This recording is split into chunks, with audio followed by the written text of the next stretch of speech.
미국 코넬 대학 MBA 과정에서 졸업생들이 뽑는 최고의 교수로 한국인 박영훈 교수가 상을 받은 적이 있습니다. 박 교수는 전남 장흥에 작은 지물포 가게를 하시는 부모님 밑에서 어렵게 성장을 했고 27이라는 늦은 나이에 유학을 갔습니다. 네이티브 스피커도 아니고 또 미국에서 계속 성장했던 사람도 아닌데 어떻게 최우수 강의상을 받았을까요? 사실 강의라면 말을 잘해야 되잖아요. 발음도 시원치 않게 영어를 했을 텐데 왜 미국의 학생들은 박영훈 교수를 최고의 교수로 뽑았을까요?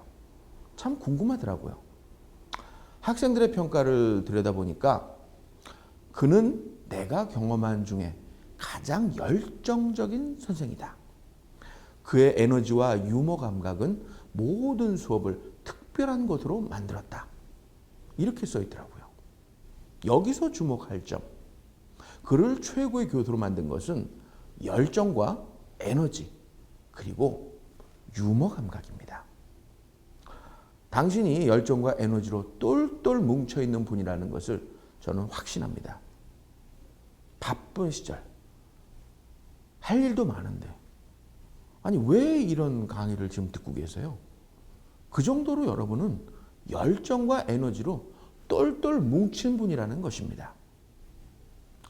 그렇다면 유머 감각은 얼마나 있으시나요? 이 유머 감각의 유무에 따라 당신은 글로벌 리더가 되느냐, 굴레방다리의 그냥 리더가 되느냐 결정이 되는 것입니다. 유머가 성공의 핵심이다. 이 말을 하려는 것은 아닙니다. 그러나 잘 굴러가도록 만드는 윤활유 역할을 한다는 것을 말하고 싶은 것입니다. 유머는 팽팽한 긴장감을 누그러뜨립니다. 특히 위기의 순간에 빛을 발합니다. 2002년 3월 필리핀 유수의 일간지 블리틴 1면에 아로요 대통령의 스커트가 살짝 올라간 그래서 속옷이 희미하게 보이는 사진이 게재된 적이 있습니다. 생각해 보세요. 일국의 대통령이 속옷이 보이는 그런 장면을 연출했다면 이거 얼마나 참 위기의 순간입니까? 그때 그녀는 이렇게 넘기더라고요. 저도 여배우 샤론 스톤과 공통점을 갖게 됐군요. 이 말이 이해가 안 됐어요?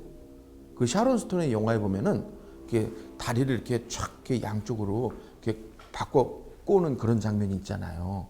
그거를 패러디한 거죠. 어떻습니까? 기가 막히죠. 유머는 이처럼 윤활유 역할을 하는 것입니다. 또한 유머는 나를 잊지 못할 존재로 어필을 하고 운명을 내 편으로 만드는 최고의 무기입니다. 링컨 대통령이 암살당하자 당시 부통령이었던 앤드류 존슨은 대통령직을 수행하게 됐습니다. 그 후 17대 대통령 후보에 출마를 했는데요. 상대 후보는 존슨이 가난해서 학교도 다니지 못한 양복쟁이 출신이라는 점을 비난하고 나섰습니다. 한 나라의 대통령이라는 사람이 초등학교도 다니지 못했다면 어떻게 나라를 경영할 수가 있겠습니까? 그때 존슨은 차분하게 이렇게 말을 했다고 합니다. 여러분, 예수 그리스도가 초등학교를 나왔다는 말을 들어보신 적이 있습니까? 유머는 자신을 낮추어서 웃음을 만들어내는 것입니다.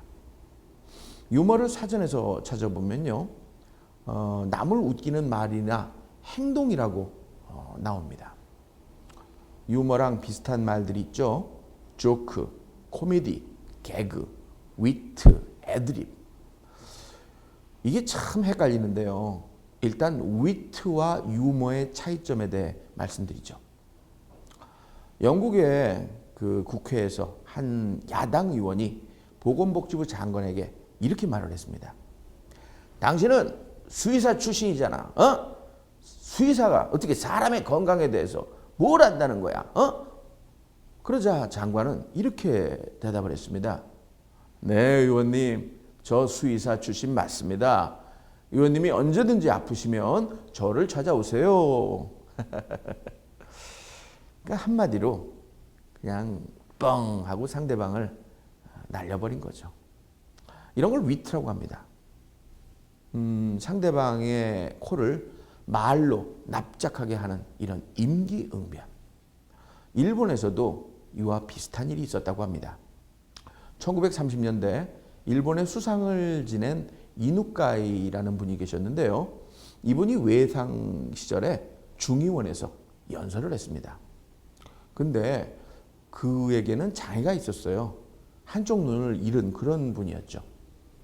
그때 한 야당 의원이 당신은 한쪽 눈밖에 없는데 어떻게 세상 돌아가는 걸 아시겠소? 그러자 이누카이 외상은 맞습니다. 제가 한쪽 눈이 없습니다. 하지만 의원님께서는 일목요연이라는 말을 모르십니까? 이것은 상대방에게 비수를 꽂는 게 아니라 자신이 스스로 낮아지면서 전체를 웃겼으니까 참 좋은 유머라고 하겠죠. 유머는 상대에 대한 배려입니다. 칼로 이렇게 막 배려하는 게 아니라 800개를 배기해주는 그런 따뜻한 마음입니다. 혹시 이 대머리로 고생하는 분들에게는요, 이렇게 배려 있는 유머를 좀 해보세요. 아이고, 어릴 때부터 선생님이 참 이뻐하셨나 봐요. 하도 머리를 쓰다듬어서 머리가 좀 일찍. 혹시 기분이 더 나빠질 수도 있겠다고요? 그러면 가장 좋은 방법은 아예 대머리에 대한 언급을 안 하는 게 크게 배려입니다. 여러분도 유머를 자주 사용하시나요? 혹시 자신만 웃으시는 건 아닙니까? 어떤 사장님은요, 이런 분이 계세요. 회사에 출근하면서 비서에게 아유 미스 박 이제 TV에 나가도 되겠어. 이제 대형 TV가 많아져가지고 말이야 미스 박처럼 얼굴이 큰 사람도 충분히 TV에 나올 수 있어. 본인만 웃는 거지 상대방은 이 말 듣고 웃을 수가 있겠어요? 미스 박이 사장님한테 웃는 거는 그 말이 웃겨서가 아니라 사장이니까 먹고 살라고 웃어주는 겁니다. 한동안 유머가 강조되니까 사장님들의 이 썰렁한 조크 때문에 회사 직원들이 더 힘들어했다는 말도 있습니다. 먹고 살라고 웃는 거죠. 그런데 한 번은 사장님이 조크를 했는데 어떤 직원이 웃질 않더래요. 자네는 유머 감각이 없구만. 왜 안 웃는 거야? 그랬더니 그 직원 하는 말. 사장님, 저 다음 주 월요일 날 사표 낼 겁니다. 그리고 우리나라는 상대방의 신체에 대한 조크를 많이 하는데요. 이건 유머가 아닙니다. 특히 잘못하면 고소까지 당할 수도 있습니다. 저는 이렇게 생각합니다. 웃음은 하늘로부터의 선물이라고.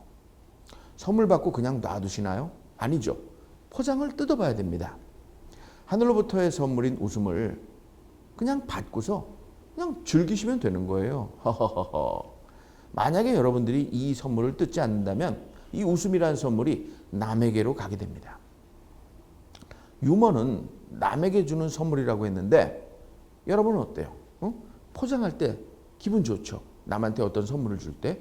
그리고 선물을 줄 때 기쁘세요? 받을 때 기쁘세요? 받을 때 기분이 좋다는 거는 아직은 어리다는 뜻입니다. 줄 때 기분 좋은 거죠. 우리에게 웃음을 주는 개그맨들을 한번 떠올려 보세요. 사실 제가 얘기하는 이분은 뭐 개그맨 출신은 아니지만 폭소클럽으로 데뷔를 해서 지금은 사회자로 널리 알려진 분입니다. 바로 김제동 씨죠. 폭소클럽에 나오기 전에는 대구 지방에서만 유명했습니다. 처음에 제가 김제동 씨를 폭소클럽에 출연시켰을 때 처음 받아간 출연료가 15만 원 정도로 기억합니다. KTX 비용 내고 또 하루 동안 먹고 자고 모텔비 쓰고 그러면은 이 15만 원 가지고는 부족했겠죠. 사실 이 자리에 나와서 저 대신에 김제동 씨가 강의를 한다면요. 이 출연료로 뭐 큰 거 한 장 이상은 줘야 될걸요. 그렇다면 여러분들은요. 이 수강료가 10배 아니야 100배 이상 올라가야 됩니다. 그래서 제가 여러분에 대한 배려로 몸값이 좀 저렴한 제가 나와서 강의를 하는 거니까 그렇게 알아듣고 잘 좀 따라오시기 바랍니다. 폭소클럽이 끝나면은 포장마차에서 술 한잔 기울이면서 김지동 씨의 얘기를 들었는데요. 그 아픈 시련의 상처가 있더라고요. 아마도 자신을 차버린 그 여자에 대한 복수로 그래, 난 웃음으로 유명해질 거야. 뭐 이런 걸 선택하신 것 같아요. 한국에서 제일 웃기는 사람이 된 그가 지금은 그녀에게 아주 확실히 복수한 겁니다. 왜냐하면 옛날에는요, 자기를 차버린 그녀 때문에 김지동 씨가 울었지만 지금은 김지동 씨를 차버린 그녀가 울고 있을걸요. 아이고, 내가 제동이한테 결혼했어야 되는데. 그가 한 이 말이 전 지금도 기억납니다. 작가님, 정말 여자에 대한 복수는요, 다른 게 아니에요.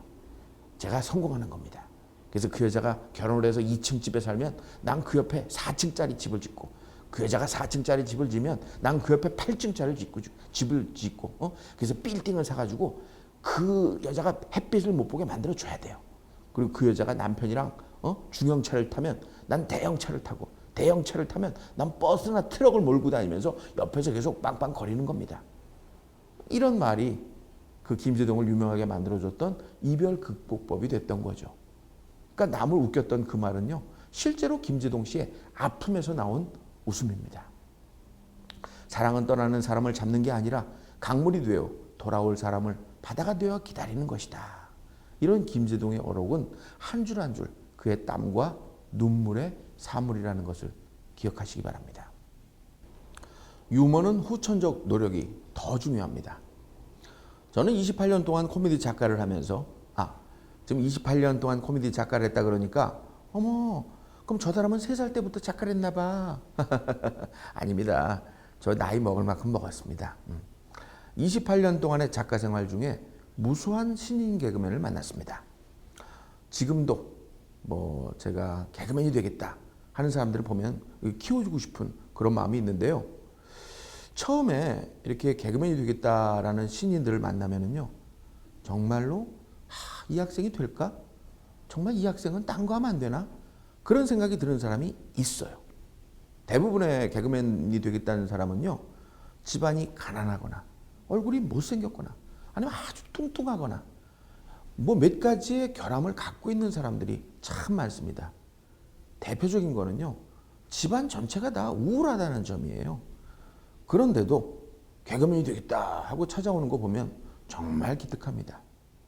예전에 제가 개그과의 교수로 있을 때 어떤 해에는 40명의 신입생이 찾아왔는데요. 그 중에 32명이나 결손가정 아이들이더라고요. 결손가정이라 하면 아빠가 없든지 엄마가 없든지 이렇게 돼야 되는데, 이렇게 물어보면요, 아빠가 한 명 더 있든지 엄마가 한 명 더 있든지 이런 가정이 많더라고요.